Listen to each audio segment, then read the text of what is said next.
தாராளமாக ஆரஞ்சு போட்டாலும் சரி, ஆப்பிள் போட்டாலும் சரி. செம்பரம்பாக்கம் ஏரியின் நிலை குறித்து கேள்வி எழுப்பிய போது நீர்வளத்துறை அமைச்சர் துரைமுருகன் இவ்வாறு பதிலளித்தார். கனமழை காரணமாக செம்பரம்பாக்கம் ஏரியிலிருந்து அதிகபட்சமாக 6000 கனஅடி வரை தண்ணீர் திறக்கப்பட்டது. தற்போது மழை குறைந்துள்ள நிலையில் 3000 கனஅடி வெளியேற்றப்படுகிறது. ஏரியில் இன்று அமைச்சர் துரைமுருகன் ஆய்வு மேற்கொண்டார். பின்னர் செய்தியாளர்களை சந்தித்த அவர் அனைத்து ஏரிகளையும் தூர்வார போதுமான நிதி இல்லை என்று கூறினார். நீர்வளத்துறைக்கு மட்டும் 40,000 ஏரி வேலை இருக்கு. ஒரு பக்கம் தூர்வாரினா இன்னொரு பக்கம் நின்று தான் போயிடுது. எல்லாத்தையும் தூர்வாரத்துக்கு வேண்டிய நிதி ஆதாரங்கள் எங்களுக்கு கொடுக்கல. அதுக்கு கேட்டுக்கிட்டு இருக்கோம். எல்லாத்தையும் மாறுறது ஒரே நேரத்தில் முடியாத பிரச்சனை. ஒரு ஏதாவது காணிக்கா இருக்கோ அதுக்கு மாறிடுவோம். இந்த ஆய்வின் போது அமைச்சர் தாமு அன்பரசன், சட்டமன்ற உறுப்பினர் செல்வ பெருந்தகை, காஞ்சிபுரம் மாவட்ட ஆட்சியர் கலைச்செல்வி மோகன் ஆகியோர் உடனிருந்தனர். வைகுண்ட ஏகாதசியை ஒட்டி திருப்பதி ஏழுமலையான் கோயிலில் சொர்க்கவாசல் திறக்கப்படும் போது 10 நாட்களுக்கு நேரடி இலவச தரிசனம் ரத்து செய்யப்பட்டுள்ளது. ஜனவரி 10 முதல் 19ஆம் தேதி வரை திருப்பதியில் சொர்க்கவாசல் திறக்கப்படும். மூத்த குடிமக்கள், மாற்றுத்திறனாளிகள், ராணுவத்தினர் உள்ளிட்டோருக்கான முன்னுரிமை தரிசன அனுமதியும் சொர்க்கவாசல் திறக்கும் 10 நாட்களுக்கு ரத்து செய்யப்படுகிறது. இதேபோல் வைகுண்ட ஏகாதசி அன்று முன்னாள் எம்பிக்கள், அறங்காவலர் குழுவின் முன்னாள் தலைவர்களுக்கு வழங்கப்படும் முன்னுரிமை அடிப்படையிலான சிறப்பு அனுமதியும் மறுக்கப்படும் என்று தேவஸ்தானம் தெரிவித்துள்ளது. இலவச தரிசன டோக்கன் அல்லது தரிசன டிக்கெட் இல்லாத பக்தர்கள் குறிப்பிட்ட 10 நாட்களும் மலைக்கு செல்ல எந்தவித கட்டுப்பாடும் இல்லை என்றும், அதே நேரம் கோயிலுக்குள் சென்று சாமி கும்பிட மட்டுமே கட்டுப்பாடுகள் உள்ளன என்றும் கூறப்பட்டுள்ளது. குறிப்பிட்ட 10 நாட்களில் இலவச தரிசனத்திற்கான கவுண்டரில் வழங்கப்படும் டோக்கன் அல்லது டிக்கெட் ஆகியவற்றில் ஏதேனும் ஒன்றை எடுத்து வரும் பக்தர்களுக்கு மட்டுமே அனுமதி அளிக்கப்படும் என்று தேவஸ்தான நிர்வாகம் அறிவித்துள்ளது. விஜய் பங்கேற்ற புத்தக வெளியீட்டு விழாவில் திருமாவளவனை பங்கேற்க கூடாது என தான் அழுத்தம் கொடுக்கவில்லை என்று அமைச்சர் ஏவ வேலு திட்டவட்டமாக தெரிவித்துள்ளார். தவிக தலைவர் விஜய் பங்கேற்ற அம்பேத்கர் புத்தக வெளியீட்டு விழாவில் விசிக தலைவர் திருமாவளவன் பங்கேற்காததற்கு திமுக கொடுத்த அழுத்தமே காரணம் என்று விமர்சனங்கள் எழுந்தன. இந்நிலையில் மதுரையில் செய்தியாளர்கள் கேள்விக்கு பதிலளித்த அமைச்சர் ஏவ வேலு, திருமாவளவன் சுயமாக முடிவெடுத்து செயல்படக்கூடியவர் என்று விளக்கமளித்தார். அவரே ஒரு நல்ல ஒரு அறிவாளி, அரசியல் நல்ல தொலைநோக்கு பார்வை உள்ளவர், அரசியலை பற்றி நல்ல புரிந்து கொண்டவர். அவருக்கு இன்னும் அரசியல் கொடுக்க வேண்டிய அவசியமே கிடையாது. அவர் சுயமாக எந்த முடிவு எடுப்பதற்கு அந்த அரசியல் கட்சியில் அவருக்கு அவர் தான் அந்த நிறுவன தலைவர். எந்த முடிவு எடுக்கலாமே. திராவிட முன்னேற்ற கழகத்தில் ஏவாவேலு அழுத்தம் கொடுக்குறான்னு சொன்னால், நான் அவர்கிட்ட பழகிறதுக்கு நான் 2001 நான் பழகி கொண்டிருக்கிறேன். அதுக்கான ஆதரவு பர்மிஷனாக கேட்க முடியும். நான் அப்படி அழுத்தம் கொடுக்க வேண்டிய அவசியம் திராவிட முன்னேற்றத்துக்கும் கிடையாது, எனக்கும் கிடையாது. அப்படி ஒரு சம்பவம் நடைபெறவில்லை. திருமாவளவன் எதிர்முகாமில் இருந்தபோது கூட தன்னுடன் நட்பு பாராட்டி வந்ததாகவும், அவர் தனக்கு சகோதரர் போன்றவர் என்றும் அமைச்சர் ஏவ வேலு கூறினார்.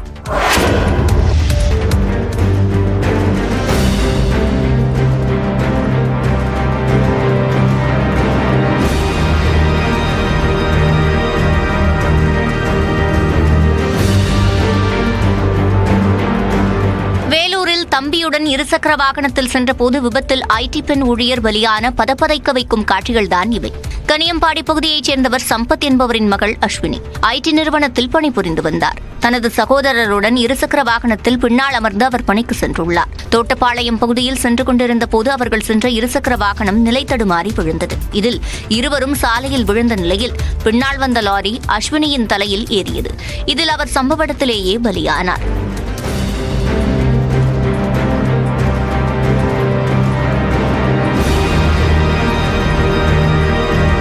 ஹெல்மெட் அணிந்திருந்ததால் அஸ்வினியின் சகோதரர் சிறு காயங்களுடன் உயிர் தப்பினார். கண்முன்னே சகோதரியின் உயிர் பறிபோனதை பார்த்த அவர் கதறிய காட்சி காண்போரை சோகத்தில் ஆழ்த்தியது.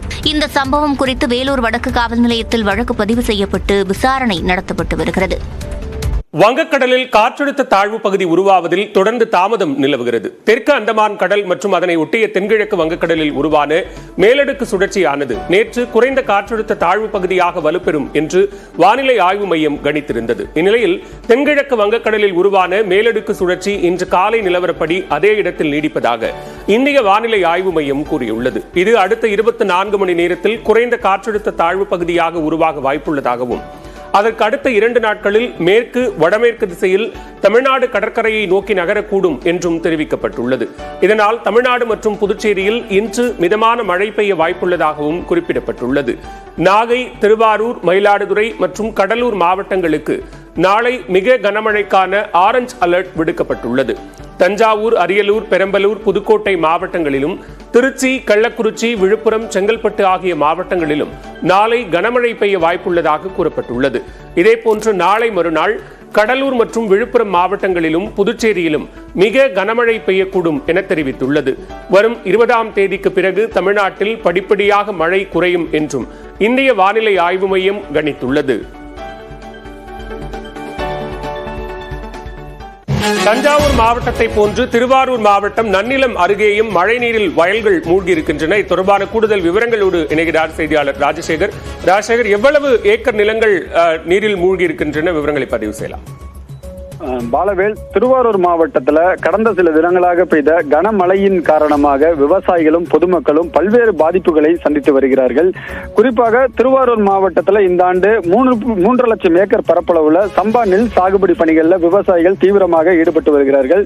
இந்த நிலையில கடந்த சில தினங்களாக பெய்த கனமழையின் காரணமாக நேற்றைய முன்தினம் வரை 10,500 ஏக்கர் நெல் பயிர்கள் மழைநீரால் மூழ்கியுள்ளது என வேளாண் துறை சார்பில் கணக்கெடுப்பு நடத்தப்பட்டிருந்தது. இந்த நிலையில நன்னிலம் அருகே அந்த பண்ணை நல்லூர், அதே போன்று பாவட்டக்குடி, பன்னூர், வாளூர், காளியாக்குடி, நெடுங்குளம், திருக்கொட்டாரம், தென்குடி உள்ளிட்ட பல்வேறு கிராமங்கள்ல 1000 ஏக்கர் 50 நாட்களான அந்த சம்பா நெல் பயிர்கள் முழுவதுமாக மழைநீர்ல மூழ்கி இருக்கிறது. அந்த பகுதி கடல் போல் காட்சியளிக்கிறது. தற்பொழுது அந்த காட்சியை தான் நாம் நியூஸ் 18 தமிழ்நாடு தொலைக்காட்சியில ஒளிபரப்ப வருகிறோம். குறிப்பாக ஒரு ஏக்கருக்கு 10,000 ரூபாய் விவசாயிகள் தற்பொழுது வரை செலவு செய்திருக்கிறார்கள். ஆனால் இந்த பயிர்கள் முற்றிலுமாக மழைநீரில் மூழ்கி அந்த அழுக தொடங்கி விட்டதால் இனிமேல் இந்த பயிரை காப்பாற்ற முடியாத ஒரு சூழல் நிலவி வருகிறது. ஆகையால் மாவட்ட நிர்வாகம், வேளாண் துறை மற்றும் வருவாய்த்துறை அதிகாரிகளை அந்த பாதிக்கப்பட்ட பகுதிகளுக்கு நேரடியாக சென்று ஆய்வு நடத்தி கணக்கெடுப்பு நடத்த வேண்டும். ஒரு ஏக்கருக்கு அந்த 50 நாள் பயிர்களுக்கு குறைந்தபட்சம் 15,000 ரூபாயாவது நிவாரணம் வழங்க வேண்டும். அப்படி செய்தால்தான் அடுத்த கட்ட பணிகளை நாங்கள் தொடங்க முடியும் என விவசாயிகள் தெரிவித்திருக்கிறார்கள். மேலும் நாளையிலிருந்து மீண்டும் கனமழை பெய்யக்கூடும் திருவாரூர் மாவட்டத்தில் என வானிலை ஆய்வு மையம் தெரிவித்திருக்கிறது. இதனால் மேலும் ஆயிரக்கணக்கான ஏக்கர் நெல் பயிர்கள் பாதிக்கக்கூடிய ஒரு சூழல் உருவாகி இருக்கிறது. பாலா,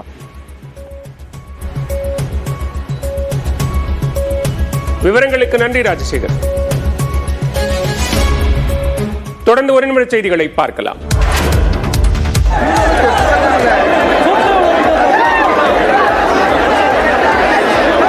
திருச்செந்தூரில் மணலை அள்ளுவதற்கு பக்தர்கள் முண்டியடித்துக் கொண்ட காட்சிதான் இது.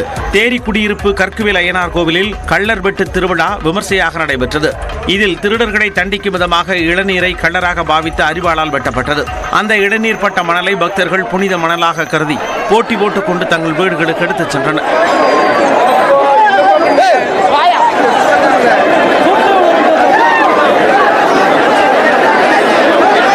இதேபோன்று விருதுநகர் மாவட்டம் காரியாபட்டி அருகே கனகனேந்தல் நாகம்மாள் புத்துக்கோயில் 6ஆம் ஆண்டு திருவிழா விமர்சையாக நடைபெற்றது. இதில் ஆயிரக்கணக்கான பக்தர்கள் பால்குடம் எடுத்து அலகு குத்தியும் நேர்த்திக்கடன் செலுத்தினர்.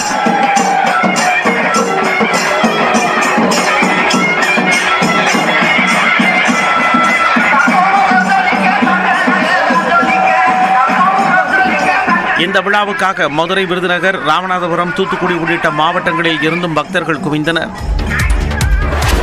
அதிமுக பொதுக்குழு கூட்டத்துக்கு வந்த உறுப்பினர்களுக்காக 1 கோடி ரூபாய்க்கு மேல் செலவு செய்து காலை மற்றும் மதிய உணவு வழங்கப்பட்டதாக தகவல் வெளியாகியிருக்கிறது. அதிமுக பொதுக்குழு கூட்டத்தில் ஒரு பக்கம் அரசியல் அனல் பறக்க, மற்றொரு புறம் அசைவ விருந்து சுட சுட களை கட்டியது. மதுரையில் நடைபெற்ற அதிமுக மாநாட்டில் சைவ விருந்து பரிமாறப்பட்டதால் டன் கணக்கில் உணவு வீணானது பெரும் பேசுபொருளானது. இதனால் இம்முறை நல்ல நுனி இலையை வெறித்து நிர்வாகிகளுக்கு அசைவ விருந்து வைத்து அசத்தி உள்ளது அதிமுக தலைமை.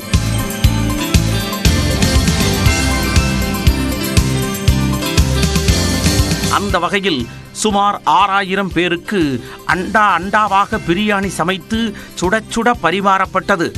ஆளுக்கு 3 சிக்கன் ரோஸ்ட், மசாலாவில் வறுத்த ஒரு முட்டையும் வைக்கப்பட்டது. கடையில் வாங்கினால் ஒரு பீஸ் 250 ரூபாய் சொல்லுவார்கள். அந்த அளவிற்கு நல்ல பெரிய துண்டாக வெட்டப்பட்ட வஞ்சிர மீன் வறுத்தது ஒவ்வொருவர் இலையிலையும் வைக்கப்பட்டது.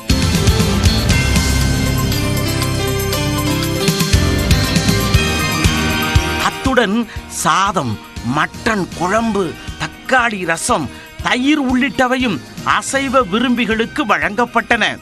செட்டிநாடு ஸ்டைலில் ஆத்தங்குடி பெருமாள் செட்டிநாடு அவர் தான் தலைவர் காலத்திலேயே அவர் தான் சமைச்சார். அம்மா காலத்துலேயும் அவர் தான் சமைச்சார். இப்போ அவர் தான் இன்றைக்கி எடப்பாடி காலத்துலேயும் அவர் தான் சமைக்கிறாரு. ரொம்ப விரிவான ஏற்பாடுகள், ஒரு 1000 டன் மீன், 1000 டன் மட்டனு, 1000 டன் சிக்கனு, அந்த மாதிரி சிறப்பாக ஏற்பாடு. 1000 கிலோ ஒரு டன்.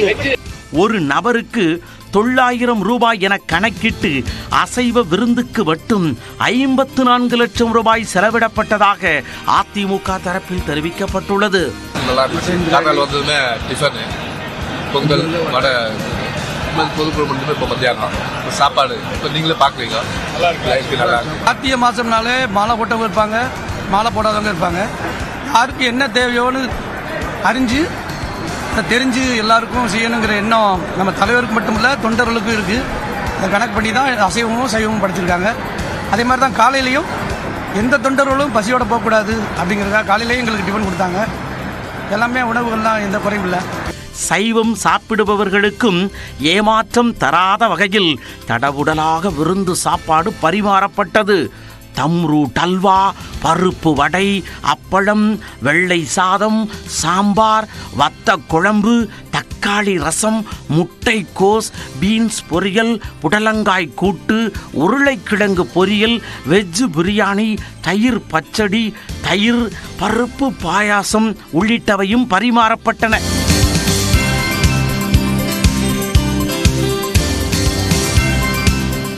மொத்தம் 750 பேருக்கு தலா 500 ரூபாய் என கணக்கிட்டு சைவத்திற்கு மட்டும் 3,75,000 ரூபாய் செலவானதாக கூறப்படுகிறது.